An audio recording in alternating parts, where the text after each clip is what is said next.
জগতৰে গুৰু তুমি গুণৰে সাগৰ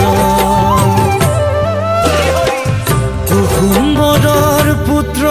তুমি শ্ৰীমন্ত শংকৰ মাতৃ সত্য সন্ধ্যা তুমি জগত ঈশ্বৰ দশম কীৰ্তন ভাগৱতৰ তোমাৰে জ্ঞান দিলা ভাষা দিলা জাতিক দিলা প্ৰাণ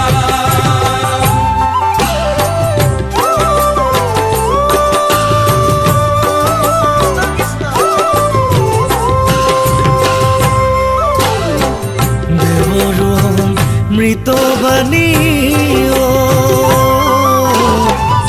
হৰি নামে ফাঁকি